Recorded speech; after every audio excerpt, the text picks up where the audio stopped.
नमस्कार, मैं रविश कुमार। कोई अपना 200वां टेस्ट मैच खेल रहा है तो कोई अपना 46वां तबादला झेल रहा है।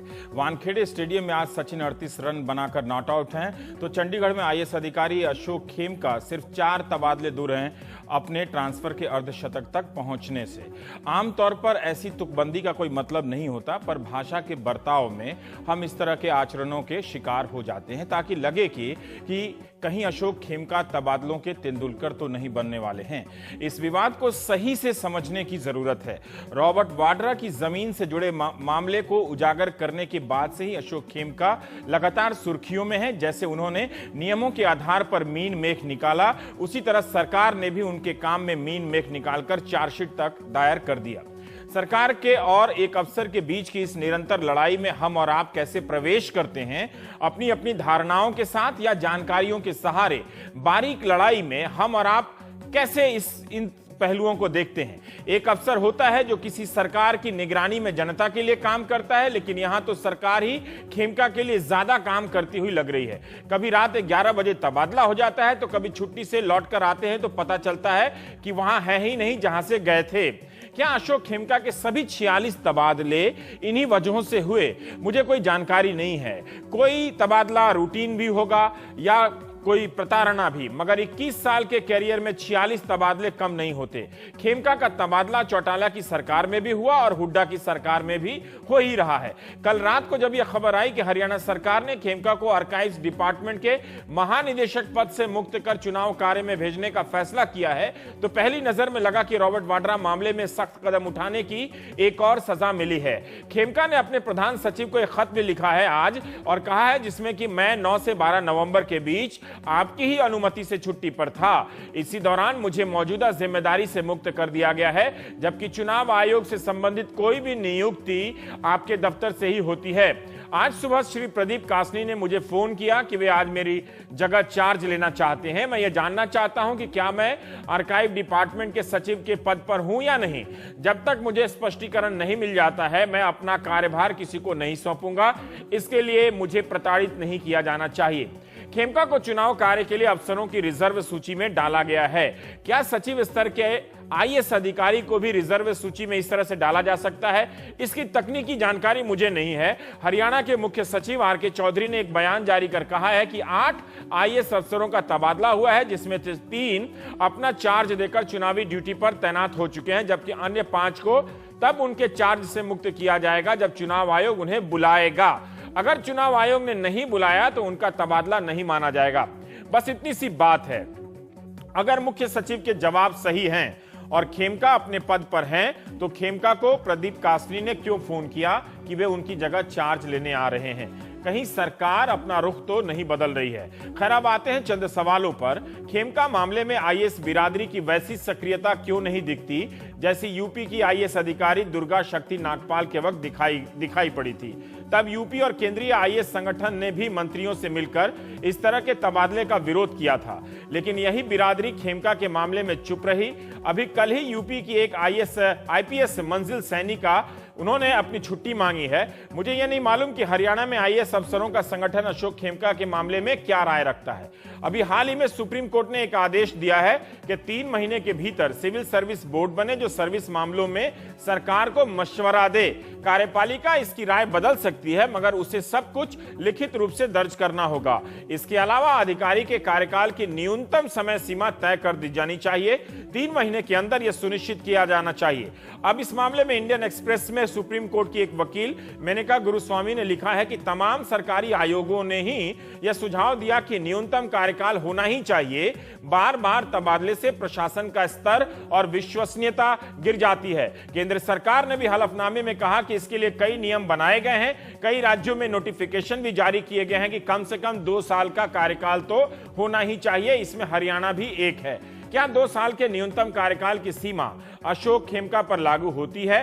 क्यों नहीं लागू होती है? खेमका के साथ जो हो रहा है वो कई तरह के प्रशासनिक और राजनीतिक सवाल भी खड़े करता है, लेकिन इस एक मामले में क्या खेमका को प्रताड़ित करने का प्रयास किया गया है? प्राइम टाइम में हम बात करेंगे। अशोक खेमका साहब हैं, आईएएस अफसर हैं। पीसी परख साहब हैं, पूर्व कोयला सचिव हैं।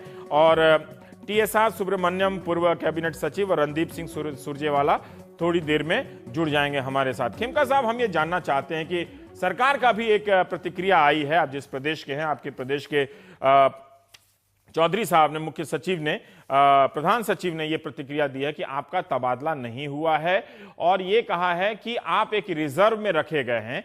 जब चुनाव आयोग आपको बुला लेगा तो आपका तबादला माना जाएगा और जब तक चुनाव आयोग नहीं बुलाता है तब तक आप अपने पद पर रहेंगे। क्या ऐसा ही आदेश आपकी नजर में आया था? धन्यवाद रवीश जी। आपके चैनल पर जो कहूंगा वो मेरे व्यक्तिगत विचार होंगे। देखिए रवीश जी, जो 12 नवंबर को सरकार का तबादले का आदेश है उसमें स्पष्ट शब्दों में ऊपर में पहली लाइन में लिखा है कि ये तबादले तुरंत प्रभाव से लागू किए जाएंगे। और उस आदेशों में एक अफसर है प्रदीप कासनी, उसको आदेश दिया गया कि आप सचिव एवं महानिदेशक अभिलेखागार विभाग का कार्यभार तुरंत अशोक खेमका से ले लें। रिमार्क्स कॉलम में यह दिया गया था कि ये जो कार्यभार लेंगे इलेक्शन ड्यूटी के पीरियड के दौरान लेंगे। इस आदेश का ये मतलब होता है कि अशोक खेमका इलेक्शन ड्यूटी में है, तुरंत प्रभाव से ये आप कार्य ले लें। जब वो इलेक्शन ड्यूटी से वापस आ जाएं तब कार्यभार दोबारा अशोक खेमका ले लेंगे। अब इसमें रवीश जी 25 अक्टूबर को इलेक्शन कमीशन ने मुझे रिजर्व लिस्ट में रखा है। मेरी कोई ड्यूटी नहीं लगाई गई, ना मुझे कोई नियुक्ति पत्र दिया गया। उस अधिकारी ने, और सही तरीके से, कोई उसने गलत काम नहीं किया, मुझे 13 तारीख यानी कल 11 बजे टेलीफोन किया कि सर मैं चार्ज लेने आ रहा हूं और आपके कमरे में मैं चार्ज लेने आ रहा हूं, आपका ऑफिस का कमरा भी लूंगा और आपका पद भी लूंगा। मैं उससे सिर्फ मैंने इतनी विनती की कि देखो मेरा कोई इलेक्शन ड्यूटी नहीं लगी है, अगर आप चार्ज मेरा ले लोगे अतिरिक्त रूप में तो मेरे पास कोई चार्ज नहीं रह जाएगा। मैं इलेक्शन ड्यूटी पर नहीं जा सकता क्योंकि कोई नियुक्ति पत्र मेरे को जारी नहीं हुआ और मेरी तनख्वाह कट जाएगी, मुझे ऑफ ड्यूटी माना जाएगा, मेरे पेंशन को इफेक्ट करेगा। तो मैंने मुख्य सचिव को उसी दिन एक पत्र लिखा और पत्र में सारी बात समझाई कि आपने जो आदेश दिया विथ इमीडिएट इफेक्ट वो त्रुटिपूर्ण है। उसकी वजह से, त्रुटि है या नहीं है मैंने ये नहीं लिखा क्योंकि मैं सरकारी एक्शन पर कोई कमेंट टिप्पणी नहीं कर सकता। मैंने ये कहा इस आदेश के तहत मैं अपने चार्ज नहीं छोड़ा हूं, आप क्लैरिफाई कीजिए कि क्या मैं अपना चार्ज छोड़ दूं या मुझे कौन सी इलेक्शन ड्यूटी मिली है मुझे ये सूचित कर दे, मैं जाकर के अपनी ड्यूटी निभाया हूं। एक बार और मुझे मैं यहाँ रोकना चाहता हूं, 4 दिन मैं यहां रोकना चाहता हूं कि आपने ये कहा कि देखिए बहुत सारे लोगों को प्रशासनिक कामकाज कैसे होते हैं इसकी जानकारी नहीं होती है। आप ये कह रहे हैं कि 25 अक्टूबर को चुनाव आयोग ने अपनी तरफ से आपको रिजर्व लिस्ट में रख दिया कि जरूरत पड़ेगी तो हम अशोक खेमका की सेवा ले लेंगे, ठीक है। और राज्य सरकार ने एक आदेश दिया कि अशोक खेमका की जगह प्रदीप कासनी जी जाकर वहां चार्ज ले लें क्योंकि उन्हें चुनाव आयोग के काम पर बुलाया जा सकता है, ठीक है। मैं यहां तक ठीक हूं। अब मुझे ये एक बात बताइए कि क्या ये जो 3 अफसर गए हैं या इस 8 लोग हैं इस सूची में, खेमका साहब एक सेकंड, इस सूची में जो 8 लोग हैं, आपके अलावा क्या उन 7 को जिम्मेदारी दे दी गई है? सिर्फ आप अकेले ऐसे व्यक्ति हैं जिनको कोई काम नहीं मिला है और आपका तबादला किया गया है? देखिए, जो बाकी 7 लोग हैं उनको काम दिया गया या नहीं दिया गया, उनको रिजर्व सूची पे रखा है, ये तो सरकार बताएगी, हरियाणा सरकार बताएगी। अच्छा। चुनाव आयुक्त बताएगा। मुझे नहीं पता उन 7 के संख्या है, वो रिजर्व लिस्ट में है कि उनको ड्यूटी दी गई है, ठीक है। लेकिन इस आदेश का प्रदीप कासनी जी अगर तुरंत आकर के कार्यभार ले लेते, मैं बगैर किसी काम के हो जाता और मैं ऑफ ड्यूटी होता, जिसमें ना तो तनख्वाह मिलती और अगर मैं सरकार से इसको ड्यूटी पीरियड नहीं घोषित करवाता तो ये ब्रेक इन सर्विस भी होता, इसमें पेंशन भी कट जाती। तो जब इलेक्शन ड्यूटी नहीं है और जब हमने चार्ज दूसरे को दे दिया उस आदेश के तहत, फिर मैं क्या काम करूंगा, क्या ड्यूटी करूंगा? सरकार कहती है during the election duty period of Ashok Khemka, remarks column में, यानी कि स्वतः ही बात आती कि मैं इलेक्शन ड्यूटी पर भी नहीं हूं और मैं यहां की मुख्य ड्यूटी पर भी नहीं हूं, तो तनख्वाह किस बात की? ठीक है, आपकी नजर में ये एक गड़बड़ी है। दूसरी है कि इसमें पेंशन के लिए ये सर्विस कैसे काउंट होती?